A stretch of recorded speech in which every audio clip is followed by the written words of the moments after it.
Hey, welcome to Picking Daisies, the podcast where we dive into all things messy, beautiful, and a little bit chaotic. I'm Mary Hendricks, your hot mess of a host, ready to walk with you through every laughable, cry-worthy, and grow-worthy moment. Every Tuesday, join me and an incredible lineup of fellow moms, women, and experts as they share their own stories of growth, resilience, and silver linings that they've uncovered. Together, we're building a village, a reminder that even in the thick of it, you are truly never alone. Because let's be real, we all have our mess. Everyone's got those moments. But here, we are finding the beauty in it, also the humor, and growing from whatever life and motherhood may bring our way. Welcome to Picking Daisies. Hello, guys. Welcome back to another episode of Picking Daisies, the podcast where we talk about all things growing through what you go through, the messy middle of motherhood, finding moments of joy, what the fuck moments, healing, humor, everything, anything. If I want to hear about it, you're going to hear about it. If I want to talk about it, I'm going to talk about it, and you can listen or not. You can turn off your radio right now if you want to. I'll give you a second. Did you do it? Good. Okay, great. Today, we're diving into a topic that makes a lot of people want to run the other way: money.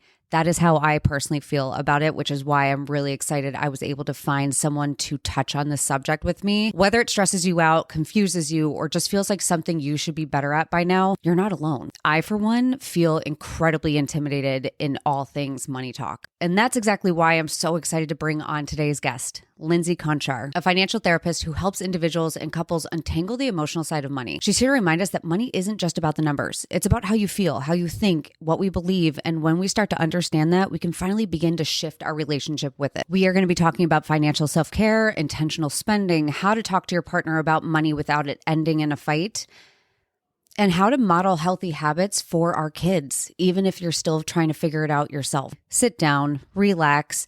Don't stress about this thing because Lindsay is going to walk us through it. Let's go. All right. Hello. Hi, Lindsay. Hello, Picking Daisies. Hello. I'm so excited to be here today. Me too. Welcome to the show. So before we jump into it, because I have a knack for just skipping this part altogether, because I usually just run with my mind, and my mind's a messy place. I want you to introduce yourself and tell everyone about you and kind of give us a heads up as to like what we're going to be chatting about today, even though if you saw the title, you kind of already know. You kind of know. Yes. I am Lindsay. I am your favorite financial therapist. And so my whole job is merging behavioral therapy with financial education. And so I see individuals and couples, and I speak on this topic all the time. I have a podcast called Financial Self-Care. And all I want people to start understanding is how to take care of themselves by taking care of their money, right? Because we can go and get the massages and we can get the red light masks and we can do all the things. But if you actually don't know how you're paying for this stuff, then you leave those self-care tasks and you're still financially stressed. And because we know, and we'll get into this, I'm sure, that over 90% of Americans are feeling financially stressed daily now, it feels like a topic that we should be talking about. And so that is what I am here to do. And I am so excited because when you reached out to me to be a guest, I was an immediate yes on this because this is a topic I've been wanting to talk about for a while, both personally, but also like as a woman and as a mom, as a stay-at-home mom, like different things. And personally, like money and me have always kind of been a tricky subject. And I've talked about this on like my Instagram stories. My husband and I, someone recently actually asked me in like a, ask me anything day, said like, what's the biggest fight that you can remember? And I haven't had a chance to answer it. So I'm going to answer it now. And it's always been about money and it's about our spending habits. And you really realize how, like you said, psychologically tied our relationship is with money. Like for my husband, and, not to tell everything about him, but he grew up in a family where money was an issue. His parents didn't have a very happy marriage because of money issues and gambling issues and things like that. And because of that, he grew up in a town where it was a little bit more wealthy. It was a little bit more showy. And I find that my husband today strives for that. And he doesn't even realize that like money to him is a little bit more frivolous. Like he doesn't mind spending it. He's an easy spender. If he sees something with a higher price tag, he's not like caught off guard by it because that's just his relationship. And then on the flip side, for me, finances are a control thing for me. Like I am constantly due to like, and I can get, in therapy and people talking about it. I had a sister that died very suddenly from cancer, and it shook my entire world. And I think I've learned more about myself as I've gotten older about how that's impacted me because I was 5 at the time. But it's a control thing for me. And for me, my husband and I had a coming to Jesus moment of realizing it. And I realized I was like, I don't like spending money because I'm always afraid things are going to hit the fan. But that's created such a stressor in our marriage. And people they don't realize that that's such a huge thing. And I don't feel like you're really prepped much about it prior to getting married at all. And just in life, I feel like I don't know anything about I'm still learning. And as a girl too, I don't know. You can talk more about that, I'm sure. No, this is so good because this is actually where I start with everyone is their money story. One, to your point, we're not like analyzing our money story. Even in like traditional therapy, therapists themselves typically are not super confident in their money, again, because they haven't had the training on it, et cetera, right? So it's Mhm. like this thing that's been siloed over here. And yet we are able to talk about all this other shit that we've gone through. But money and how it's like affected us is like, oh, we can't talk about it. But No. what people don't understand, and that I really wish more people did understand, is that your money habits are actually established by the time you are 10 years old. There's research out of the University of Michigan to support this, and that whatever is modeled to you is how you are formulating all of your current money habits. And so the beautiful thing about this, for the people who are like, oh shit, like, right? Because Yeah, like that's it me in can, my head right now. I'm like, wow, what? how have I been modeling this for my kids? I'm like, oh Yes, God. yes, all Okay. the moms, I know, same. And so when you think about it that way, it can feel really like intimidating and scary. But the beautiful thing about this is your habits can be changed, right? There's nothing to say that you can't change the trajectory and the course of your money story because it is a continuation for your whole life. Like money is unique because there is no destination. It is a journey that it is alongside you for all of life. It is truly one of the only things that impacts nearly every single decision you make, right? Which is true for your health, your money, and your kids. And so I think it's just this topic that we have managed to be like so intimidated by. We've avoided it. It's so scary. And yet it needs to be a part of this conversation. Well, and it's hard too because who do you talk about this to? That's the thing is that you can't have a conversation with friends and even getting on my Instagram stories, it's not like I want to talk about money because then all of these people take assumptions and then you don't want to talk about how much money you have because then it's just such a weird conversation because then you're judged based off of every decision you make based off of what you told. So, it's such a sticky topic that I feel like no one has an answer to. We're all sitting on it. We all know, but we aren't treading on it. It's yeah. Well, and even like your point in your own coupleship, if it's something that's fought about all the time, why would you want to talk to your partner about it? Because if you know it's just going to ensue into a fight, like that sucks. Nobody wants that. And so I really encourage couples to start trying to have positive conversations around money, which oftentimes doesn't even look like talking about the numbers. It doesn't look like getting into a spreadsheet and right. It's just actually like dreaming together.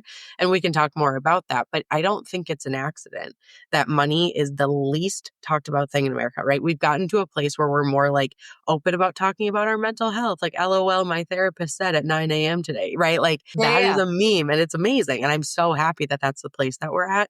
We're also far more likely to talk about our sex lives with our friends and our sisters. And it's great. But money is still the thing that is not being talked about. And as I said, it is the number one stressor in the United States now.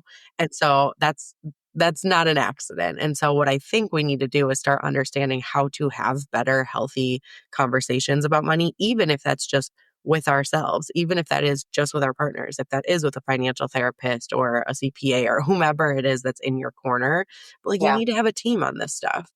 Yeah. Yeah, I agree because it's so dynamic. There's so many levels to it. One thing that I always note too, especially as a stay-at-home mom, and that's why I brought that up, is that topic of money too is I don't think people even know where to begin. That's the thing too. I feel like that's the biggest stopper is that it feels intimidating to me. I even sit some nights and I'm like, I think we're doing this wrong. Like I have panic moments of being like, we have a savings and things like that, but I don't, we don't have like stocks and stuff like that. My husband's a police officer as opposed to like, I hear about like my brother who works in a private, company and he has like stock options and stuff like that. And I'm like, I don't know what that means. And like my husband's, good at that stuff, but still like we're not, that wasn't our upbringing. So I sit sometimes, and I don't know if my husband is, but like I sit and I'm like, shit. Like, and then I think about college and then I think about everything else. And I'm like, oh my God. And it freezes you. So I feel like just what's that first step? Like, what would you say should be like that first step into like getting in there? That's not going to scare the shit out of you. Totally. No, that is such a good question. And it is. It can, you spiral so quickly in this stuff because, again, it is such a large topic that it's like, oh my God, what do we actually do? And so I think it's interesting that so many people get bogged down into like okay, well, you can't keep spending on Amazon and you can't keep, right, which is all important. We need to see kind of the bigger picture and get into the numbers. But actually, the very first thing that I encourage people to do is just have a conversation about what they're wanting their life to look like. Like truly, and I know it sounds cliche, but like, why is money work important to you right now in this phase of life? Sometimes for people, it's like, yeah, we have kids and we want to send them to college. Other people are like so embarrassed and ashamed about this because they want their kids to be the thing that is motivating them to understand money and how it all works, but it's simply not. And I'm like, don't let that be the thing to stop you. I have had people be like, look, I have 3 kids and I want to send them to college, but I can't get my shit together enough to figure it out for them. But you know what worked for me is wanting to understand travel hacking. And so like, you It's can't. hard. No. And that's like, I'm so glad you brought that up because like, I've heard it before. It's like it's different where it's like, people say they would die for their kids. Okay. And then you hear like, well, would you get healthy for your kids? Would you heal for your kids? And I love that because that's scarier. And yes, like I absolutely would. But people don't realize how much of a promise that is. Like I want to, as a parent, that desire is there, but that is such a huge, huge thing that I will do, but it's not going to be perfect. And I hope by the end of their lifetime and my lifetime, I've gotten to that point where I can, I did heal for them. I don't know, but it doesn't happen like that. It's not like I'm going to wake up and fix my habits overnight. And it's not like I'm going to understand how to do this. And as moms too, like we have our desires. And I think too, like that's why with like shopping and stuff like that, like it's a dopamine hit. It's something for us. And I know for me, I have to watch like my spending habits when I'm like the week before my period, because that's when Yeah. I'm lacking the dopamine. So I'm like, I need something to bring it back. Um, and just like, it's also just a self identity thing, which I think for moms too, like we lose so much of that it's like a way for us to feel like we have some sort of, I don't know, reason to keep going. I don't know what it is. Like it's just something that gives us an identity of some sort. And it's just, it's It's just a really lot. heavy. And here's the thing, money work doesn't have to always be so heavy. I call them micro barriers, right? So if you're like hoping to get your spending in check, there's little things that I'm like, do this. That'll at least like help build that motivation. And then there is that deeper work because to your point, so much of our identities are wrapped up in like, who would I be if I am not this? Who would I be if I couldn't create this, right? And oftentimes, like for my husband, he was the provider for our family for so long. And that is an identity that he held near and dear. And then we retired him out of corporate America. And now Love he's a that. stay-at-home dad with his kids as we're, moving into me being full-time in my business. And that was something that we kind of needed to work through is like I was a stay-at-home mom for years. And I very strongly identified with that. And all of a sudden I was like, wait, I'm not that anymore. And he's not this anymore. And that's a huge, huge shift. So Yeah. that's how deep it can get, right? That Especially or like for, the conversation of like whose money is whose. That's oh, yeah. another big one. Oh my gosh. Like that's a big one where I struggled with that a little bit when I got married and became a stay-at-home mom of like feeling terrible. And that was actually one of our bigger fights. Like when someone had said like financial and I'll remember it and I'll share it right now. My husband Well, there was one right after we got married where I had found out, but that was like a PayPal got hacked and we got money taken out, and I was so pissed at him for that. So it was awful. But the other one that I can remember as a mom, and this was like specifically because of motherhood, as opposed to the first one was pre kids, was he bought like a $700 suit, which, yeah, the eyes right there. Come on. I Like, love it. I'm like, come on. Did we have the money to do it? I don't know. Like, I'm sure we did. I'm sure we had savings or something. And, like we've been fairly smart with our money. But I was over here as a stay-at-home mom, not spending anything, living in clothes that were, years old. I still do. I'm wearing sweatpants that I bought at a thrift store. They're great. And that's not the deal. But I was like doing this. I was like punishing myself, saying like, that's not my money. Like, I didn't want to be a burden. I didn't want to be an extra stressor where I was like, we have these kids. They come first. I don't need anything. I will eat the cheap food. I will do all these things. So they're doing that and not buy the new clothes and not buy the expensive stuff. And then when he paid for the suit and I found it, that just sent me beyond. And I was Yeah. like, how Oh, yeah. dare you? I was like, how dare you? But the thing was, and I, looking back on this argument, we never had a conversation about money. And he, like my husband always said too, he was like, but Mary, if you wanted to buy a $700 dress, I wouldn't have cared. Mhm. So it was kind of like, it's not, he was more of like, I wouldn't have cared if she had done this. So I think it will be okay if I do this. Mhm. And no, no, Well, no, no. expectations, right? Yeah. Expectations are the very start. So I'll give you two kind of actionable things that we do in our relationship and that I share with my couples all the time.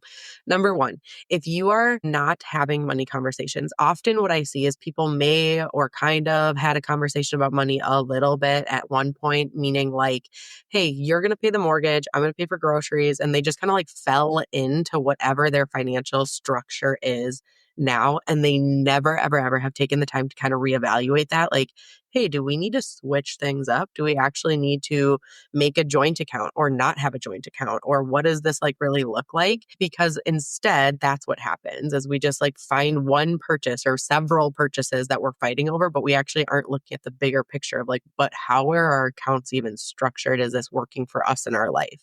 Personal Yeah. finance Well, is personal, right? and personal finance is personal. And I also think too, like the big conversation, like my husband and I, since then, we both have like, because of social media, and he is a police officer, but he also like is uh,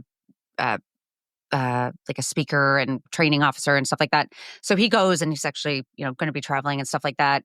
So he has his like own account with his business money that he earns, same with me. And then we pour it all in and we have like all of that go together and whatnot. But it's evolved. It's evolved, and it's I think the big thing that we had to come to, me more or less, was that, and my husband was good about this. Like that's the thing, is like he kind of viewed it as like, I wouldn't have gotten mad at her for spending this because I would have supported her in doing that. So he didn't think it was anything bad. And we had a conversation as to being like, "Ugh, okay, no, man." But the big thing that I appreciate my husband for is that he's always been the biggest reminder that it's our money, that it's like a team unit. And that ever since has just like helped me tremendously with the yours versus mine, what I can spend. I don't want to spend your money type of thing. And as stay at home moms, like you see that a lot. A lot, a Mhm. lot. And unfortunately, I think some guys are also making it be that way. So I think that's bullshit. And if you're listening and have a husband like that, it's bullshit.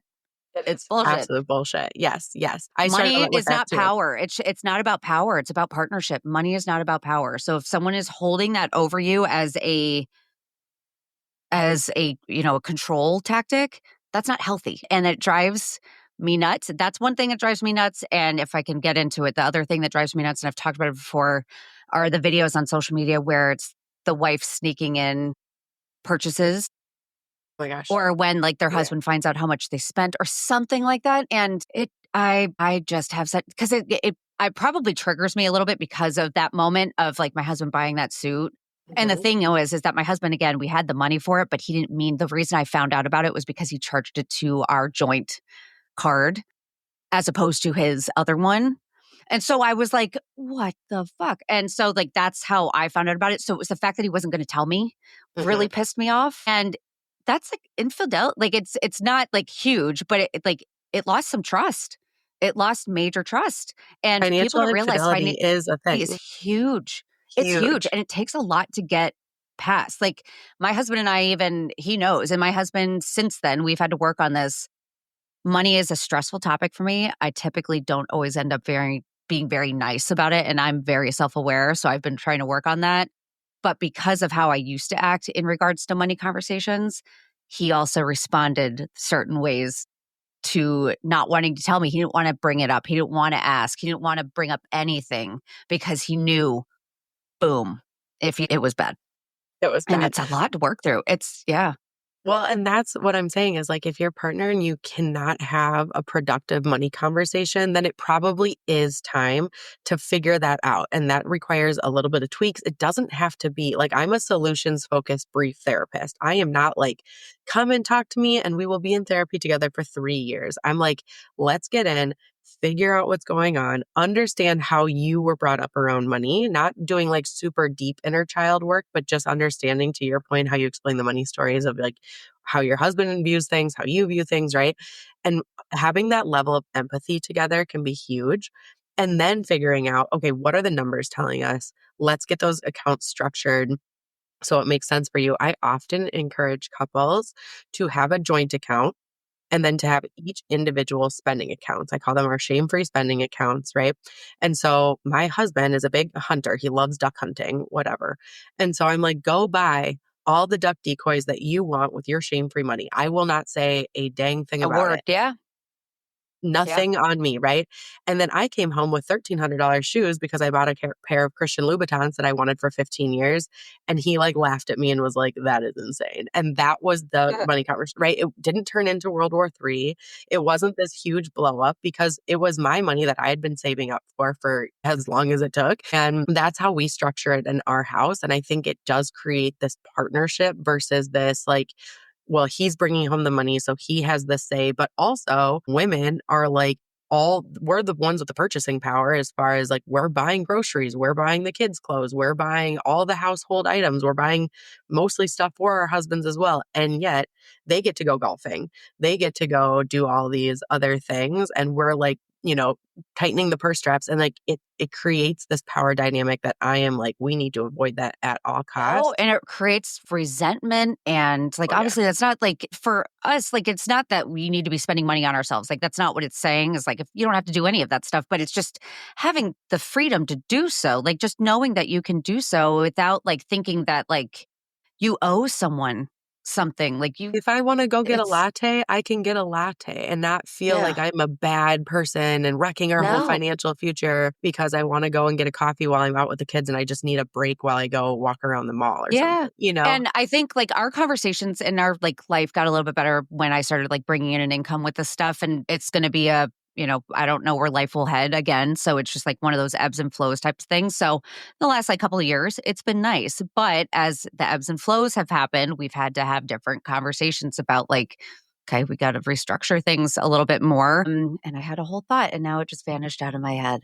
Holy cow. As they do. We were talking Don't about you love lattes when that walking around malls. lattes walking around malls and stay-at-home mom stuff. And what was I going to say? I forget. I don't know where this was going. Damn it. Moving Don't on. you love that? Moving on. I don't know. All I know is that like that whole dynamic in general is, I know where I was going to go was even on the flip side, though, is being a stay-at-home mom, people look at that as, you know, I think even women kind of get embarrassed about it. And this is like for everyone here. If you are a stay-at-home mom, and as Lindsay said, she was a stay-at-home mom at one point, and her husband's a stay-at-home dad. Like it's a switch and we kind of undervalue it. Like we undervalue our roles as stay-at-home parents. And the thing too is like it's helped me again, that stay-at-home mom parenthood, when we undervalue it, we get resentful of our partners. And so like it's helped me reframe again that whole partnership team aspect. Like I just said, like my husband's a police officer. His schedule is wonky. He's on call a lot. He's gone a lot. And then he travels a lot as well. So when he is not on shift and, working his regular job, he is pretty much gone. Like he's been gone a lot. And in the beginning, I was not happy about it. Like it was just a lot. But then when you realize, like, I'm happy to do this. And we've come to that conclusion. Like, I wanted to be a stay-at-home mom, so I wanted him to have these opportunities to do that and be able to go and earn more and things like that. And I look and now I value what I'm doing, where I'm here and I'm making sure that he comes home and knows that everything is being handled. Like, that is no small feat. That's no small thing. And it's changed my way of like that partnership and that team mentality again to create the life that you want. And I think that's what we need to sit down and have that. Like, you got married to someone thinking it's a we. Like, you got married to someone, I'm assuming, thinking that you're going to join your lives together and figure out how that's going to look. And you have to work as a team to get there. And that's shifted my thinking on a lot of like what he does and how often he's gone, but then our money relationship. So It's all so important. And like the hill that I will die on forever and ever is intentional spending, right? All that, like my biggest ask is for people to put a little bit more intentionality into their spending, AKA like the doom scrolling leading to talk shop or a random Amazon purchase, right? Like the convenience of our lives is also creating such like a hindrance in our finances and how we want to Mhm. build wealth and have generational, like, but No right, shit. that TikTok shop is killing me. it It's is, killing me. it's a tough one. It's a tough It's one. killing me. Did you see my Shaquille oatmeal shirt? Oh my God, so funny. Yes, I did see that. 99 has been taken out of my account for that damn shirt. God Probably damn worth it it. though. Let's be honest. Let's be honest. 15.99 I could have spent on something better probably, but not really because it brings me joy. So I'm gonna So this is count it what I as mean. a check. As long as like things are bringing you joy, right? Like I really encourage people to like look around your house and see like, is everything that you are looking at bringing you joy, or is it just creating this like chaos and clutter in your head and therefore and everywhere else in your life, right? And so with like the intentional spending aspect of it, in the season of life that you're in, I am not going to be the person who's like, don't ever DoorDash and you need to be saving everything. No, I'm like, Well, I do. if you're in this season and you need to turn the dial up on convenience because you need some reprieve and that means not cooking, which means ordering takeout, then we Mhm. just need to build that into your spending plan. We need to build that into like how you're functioning in life, making sure that you're not going in debt for it, making sure that you're having a reasonable idea of how you want to structure things throughout the month to make sure that like again you're doing it in a intentional way. It's not creating more chaos later on and it's serving you now and later, you know? I agree. Agree. God, DoorDash. They brought that into town, and my sister makes fun of me so much about how I DoorDash. And actually, you would probably enjoy this. I'll show it to you. Everyone here, if I upload this to YouTube, I got to get on YouTube. So sorry for everyone. I like suck at putting on videos, but DoorDash came the other day, and I was so awkward because he needed to get a picture of it. And I just stood there with the DoorDash. And he's gotten to know me at this point, and I'm like, I am just an embarrassment because it's like the same guy every You just have time. a And I'm like, personal dasher at this point. yeah, I'm like, thank you for everything that you've brought our way from McDonald's to cold medicine to God knows what. So He's getting a gift card during the holidays this year. he should majorly. So yeah, no, hold on. I have more questions for you, but this is like, I love this topic so much just because it's just like you said, it's just so overwhelming. Okay, let's see. I feel like we talked about a lot of things. Teaching kids about money. I was Okay, just going to say we probably should there we touch on go. the teaching kids about money part. There Yes. we go. So Okay, I mean, if where do you we have an start? actual question, we can start there, but No, I don't. I'll My just question jump is, right in. where the hell do I begin? So, like, that's my thing. It's like, as you said, like they start forming their money making or spending habits by age 10 based off of data. My daughter is 7.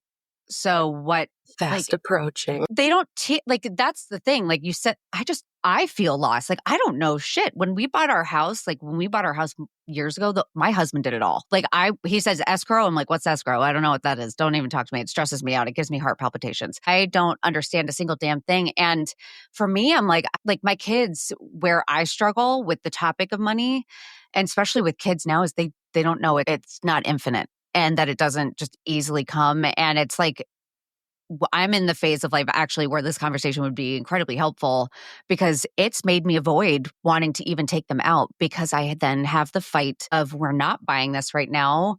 And I don't like finances too is like one of those topics. And I actually did a reel 2 years ago. Oh my God. It feels like yesterday that I talked about like what makes a happy childhood. And it was based off of data about like, it's not Disney trips. It's not, all of these like gadgets and Nintendo Switches and whatever the hell people are buying these days. It was, growing up in a safe household and financial security because kids can feel financial insecurity. Even if you're not talking about it, that stress is something that they can feel. And that has always stuck with me because, I don't like, how do I start? I don't want to talk to, like, part of me wants to talk to my kids about it, but part of me is like, do kids need to hear about this stuff? Like, do they, you They know, do. They do. yeah. This is what I'll say is if you're thinking back to like your own money story, right? Is you got implicit messages and you got explicit messages. Usually the explicit messages for most people that I talk to were not overly pleasant. There was a lot of either fighting about money, stuff like that is what they saw.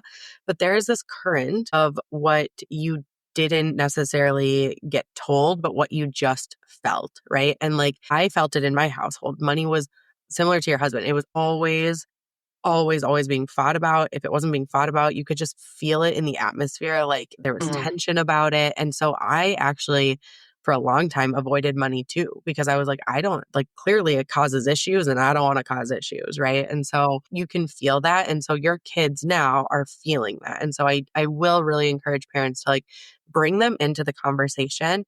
And what I think we do a lot is we're actually trying to protect our kids from talking about money because they're too little. They don't need to know that, right? And I think there's this line between like, yeah, they might not need to know like mommy and daddy are in $30,000 of credit card debt, or they don't actually even need to know your income numbers because depending on their age, that doesn't mean a whole lot. If you have a 5-year-old, they don't know what that means. If you have a 16-year-old, like $100,000 to a 16-year-old sounds like $1,000,000. Like they don't have the context. $5 to my 7-year-old sounds like a lottery. I gave him Tooth Fairy money. And even like my daughter has saved up money. I think she's $27. She keeps reminding me. She's like, I have $27. But then she goes around and she's like, I'm going to get this $45 thing. And I'm like, well, you don't have enough. And she's like, what do you mean? And I'm like, well, you don't like, I love conversations like that. But then there's an argument where I'm like, The oh context God. isn't quite there. Same, Yeah. I mean, my daughter's 4.5, and my dad gave her a $5 bill the other day at her lemonade stand, and she was like, "Oh, thanks." And then I gave her 5 ones, and it was like the best thing ever. Like she was My just parents no. talk about that. My parents talk about this with me all the time. And I remember it. I actually have like a brief memory of it where my parents needed to switch. They needed a dollar bill and they were going to give me 4 quarters in instead, or vice versa. I had 4 quarters and they were going to give me a dollar bill to exchange it. And because I had four of something and they were going to give me one, I remember this is one of my first memories losing my absolute shit and Yeah, thinking, like, I have four. Why would I give you? It didn't make any flippin' sense to me at all. That was probably the beginning of my stress, my control. I was like, no, that is the first time money showed up as stressful for you, and it just yeah, latched on. Ever since, it's it's been latched the on leech. ever since. It is seriously, God. But yeah, I think so there's a way to do this kind of in an appropriate way or an age appropriate way, right? And the first thing that I would do, especially like with those with really small kids, is we have family meetings all the time. And the reason I really encourage a family meeting is a couple things. One, we can have a family meeting about, we had one yesterday. What do we want to do today? There's nothing on the calendar. What is, your dreams, your desires? What would you like to do? And we go and get a talking stick. It yesterday was a plastic spoon from their mud kitchen. And we do our gratitudes. And then we say like what we would like to accomplish, right? Super simple. That I love that. And then that translates into bigger conversations. So when my husband, like I said, left his job, he was in corporate America for almost 10 years. We had a lot of conversations around what it would look like if daddy came home and mommy started working a little bit more, right? Because they knew I was obviously building up my clientele and things. So I was still working a little bit. But they were going days sometimes without seeing their dad because he worked 45 minutes away, so a long commute, and he was at work for 10-hour days. Like there would be 3 days at a time he literally would not see his kids. And so we had a family meeting about it and we said, we're thinking about daddy coming home. He might be leaving his job. But that would mean we're gonna stop going to restaurants as much. We're gonna pull back on a couple of these things. And my daughter was like, "Yay, daddy." Like she did not care at all that we were not going to be going to restaurants, but that she was going to get more time with her dad, right? And the fact that mommy was going to be seeing more clients, she was okay with that. Like my son was one at the time, he had no idea what was going around, but he's a Yeah. part of these, right? Like Yeah. he's in it. He holds the spoon and passes it to all of us and whatever. And same thing. So then fast forward to the end of the year, we're going to be moving to Costa Rica for a year. They were a part of that decision. Like that was not me and AJ make this decision together and the kids just come along for the ride. We want them to know that their input is valuable because even though they're young, they're 2 and 4 right now. When they are 12 and 14, when they're 22 and 24, they will understand that their input matters. Their opinion in our household matters. And so again, from like the small things, we don't want this to actually just be about the big things. Of course, at the end of the day, things come back down to me and my husband. Like we will make kind of the final on it, but we want their input and we want it from like this to be as natural and easy as what are we doing this weekend to are we moving across the world, right? Yeah. Yeah. And their opinion on everything matters in our house. So if you're like, where do I start? That's a really good place to start. I It's love low that. barrier to entry. You're not like getting into like, oh, I don't know, you should be saving 50% of your income. Like it's not No, yeah, it scary. doesn't have to start there. I think it's just having an opinion and knowing that they're a part of the team mentality. I think that I love that because I don't think I've ever thought about that. Like, I think of my husband and I as a team. I don't like, I've said it though with my kids being like, you guys are a team and like we work with cleaning up toys. But like, yeah, I kind of love that. I don't think I wonder if many parents are kind of like me right now, having like a light bulb moment, being like, "We got it." That's like an easy thing that I would enjoy. Like I would enjoy doing that because it's just so easy. It's so easy to skip over stuff like that because of just life today. Mhm. And yeah, the topic of finances and stuff like that. It's just like you said, 90%. I believe it. It's crazy when I think about just when I hear stories of, life and parents and struggling today. It's just it's a lot. It's stressful and yeah, it's intimidating as all hell, but I love that little just entry. And for the people who are like, I never learned about money, right? Think two things. One, think back to if your parents had ever been like, hey, we want your opinion on this thing. Like, how valued would you have felt in your house? And how incredibly important would you have felt, right? And we want that for our kids, no matter what facet we're talking about. And then two, when I'm talking about we're not protecting our kids from money anymore and we're actually bringing them into the equation, we are going to hold a family meeting, go get the talking stick, explain what that means, right? What a talking stick is. If you're holding it, you get to chat. That's it. And then you get to tell them, there is something that mommy didn't learn a lot about when I was growing up, and I really wish I had, and that's money. I'm going to be on this learning journey about money. Do you want to come on the journey with me and learn a little bit more? And they're going to be like, yeah, duh, right? No matter what age, whether they're 5 or 15, doesn't matter. They want to learn about money. I will tell you, people have this idea that high schoolers don't care and they're going to do whatever they want to do. And I went into a high school class on a Friday afternoon at the very end of the school year. And I had over half of the class come and line up at the end of the day when the teacher was like, they are going to be stampeding out of here, like, get out of the way. They Yeah. stopped at the door to come and ask me questions because they want to understand this stuff. And so if we can give them a peek into the curtain and be vulnerable with our kids and be like, look, mommy doesn't know everything, daddy doesn't know everything, and we're learning and we're going on this journey together, which means there might be some changes in how we do things. You're setting that precedent, setting the expectation, and it gives you this breathing room to open up. And then the next thing after that is talking about money in the language of priorities. So for the parent who is going to the store and I have a friend, I love her so much. She told me her target entrance fee is to get her kids a cake Okay. pop Yep. from Starbucks, right? Yep.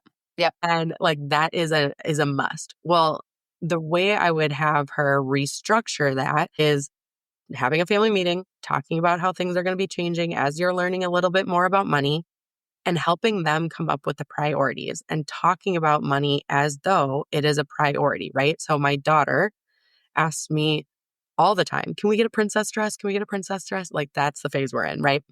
And I was able to say, no, we're not going to get a princess dress today because we are prioritizing saving for our trip to go visit your cousins across the country. Yep. And she could attach that to like, oh yeah, I want to go see my cousins. Because the thing is, I will never, ever, ever tell my kids that we can't afford something. Because the truth is, we can afford it. And I don't want that to be a mixed, confusing message. Like, we can afford a princess dress. It's not that we're not doing that. It's that we're choosing to put that money elsewhere. And that puts the control back in your hands, back in your kids' hands. And that's really what I want them to understand is it's not about deprivation and it's not about restriction. It's about choosing how you want to live your life and the things that you're going to value a little bit more. We have 8 princess dresses already. We're going to say no to princess dresses today so we can actually go and travel together. And that's Yeah. more important right now. Now, let's say someone is in a really bad financial situation where things are looking really bad, is maybe scary looking, stressful looking, they are really struggling. How should they broach that? How should they, you know, not be too like again, say kind of like, hey, this is what's happening, but like what if a lot of drastic changes have to happen that might really shake them? How should they have a conversation with their kids? I say be as open as you can without scaring them, right? And so again, you just say like, mommy and daddy didn't really learn about money or mommy, we didn't learn about money so much. And we're really going to be making some changes to help us later on. And we're interested in your opinion about that. Do you have questions about that? Let them ask the questions and they can say like, to your point about the reel that you made, kids are not going to care as much about the stuff that you aren't giving them, about the restaurants or whatever you're not going to. They want your time and attention. And if your time and attention is being lost on your financial stress, then like it's time to make that change for yourself, but for your kids, right? It's going to extend to them. And so, yeah, I think avoiding that scarcity, like we can't afford that. Even if you truly can't afford that, that is still not the right phrasing, right? We can still talk about right now we're prioritizing groceries. Like That's everyone it. needs Yeah. those, right? And Yeah. that is okay. It's going to keep it neutral. It's going to keep it realistic, but it's not going to inflict any scary things to them. I love that. I love that. These are all such good conversations. I'm trying to think if I've missed anything else, but I feel like we've covered the majority. Do you have anything exciting coming up, like that you're coming out with? Anything that anyone should learn about? Do you offer any services or any of that stuff that anyone here listening, if they want to work with you or just start somewhere, what would you recommend? Yeah, yeah. So I have my podcast, Financial Self Care. It's all free content. So please go and listen to that. I also do have, like I said, I'm a financial therapist for individuals and couples. And so you can go to my website. It's financialselfcareblog.com and you can find everything. I'm also a financial therapist, Lindsay on Instagram. And I'm a solopreneur still. So it's just I me. love If it. you DM me, I will be the one to answer you, which I kind of love. And No, yeah, love it. Appreciate it now because you'll blow up one day. one day, I have faith, and it's hard. It's so hard to answer all the DMs. That used to be my thing. I used to like make sure everyone was like hit, and I would do it until like 20,000. And I think after that, it was. I think once I had my third, because all the baby messages came in, and I was like, there's no way, yeah. I'm going to be able to get to anyone ever again. But I try because I love it. I love the conversations, and I love like I connected with you. I just love who I connect with. I love bringing people on too, because my biggest thing, I actually had this conversation with a guest I had on last week, is we look at guests and stuff like that as to how successful they are on social media. And I'm like, that's so goofy that we do that as a marker of how well someone's doing based off of what the algorithm is going to allow. It has nothing to do with their success and their expertise and like what they can offer. And I'm like, that's why, I love meeting different accounts and different people in my messages because I'm like, you have a great story. Like, I love moms. That's why I'm like, and I always try bringing on like real life moms too, because I'm like, everyone has a story. Like, everyone has something. And that's the thing that like we all are trying to hear is like, no one has this perfect. Like, finances are never going to be perfect, but it's something we can't hide anymore. And I think that's why, as you said, like high schoolers, people would be shocked as to how many high schoolers are interested in learning it. It's probably because of social media, and not for nothing. They've probably seen the shit show that our generation is in and being like, we don't want to end up like that because so many of us are in student loan debt, credit card debt. Like we feel lost. And I feel like we're the generation to like, I don't know, we're like a funny generation of like kind of turning the tide a little bit. And A lot of us are those cycle breakers but it's hard work. It's so hard. it's And hard because money you get a work lot is of really hard. pushback. Money works really hard. So I'm so glad. I'm so glad I was able to bring you on. So for everyone listening, I'm going to link everything of Lindsay's, her podcast, anything I can get from her in the show notes in case you want to work with her, check her out more. Please do, because this conversation in general was like so eye-opening for me. And I hope you guys enjoyed it just as much. And yeah, DM either of us if you ever want to have a conversation, or if you see this video on Instagram, leave a comment. Hopefully I'll get this up on YouTube because again, I'm a one-woman show as well. I'm a one-woman show. So like for me, it's just, how it is. How many times did we try rescheduling this sucker? I think this is like our third or fourth. So we did it. There we go. We It's a did win. it. See, It's a win. I know. I have to like put it in my emails now when I bring a guest on, being like, just a heads up, I'm infamous for having to cancel because my son this morning was like, my tummy hurts. And I'm like, you're going to school. There is no option other than school. I had to text my husband and say, like, time to go outside. You guys are really loud. So goodbye. Oh, yeah. I know. That's why I'm like down in the basement and everything. But if they're home, they'll like be stomping above me. And I'm like, yeah, no, we're not having that. If you guys all heard the barking and the stomping, I didn't hear any of it. You're all good. And if I had, it wouldn't have been a shocker considering I have a cat on me and a bunch of cat hair. So, okay. Bye, everyone.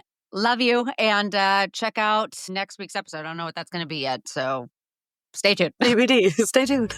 All right, Mama, that is a wrap on today's episode of Picking Daisies. I hope today's chat left you feeling seen, understood, and maybe even gave you a good laugh along the way. As we all know, motherhood isn't easy, life isn't easy, but it's moments like these where we can connect and share our stories that really help make that load feel a lot lighter. So if you enjoyed today's episode, it would mean the world to me if you could take a moment to leave a rating and review. Your feedback not only will help this show grow, but also it will make sure it reaches other moms who might need that same dose of honesty, humor, and heart. And don't forget, if something in today's episode resonated with you, share it with a friend or hop on over to Instagram or wherever you connect on social media and keep the conversation going. I love hearing your stories and being a part of this journey with you. Thank you for being here and for showing up for yourself. And then, of course, sharing that space with me. So until next time, remember, we all grow through what we go through. You've got this, Mama. I'll see you next week.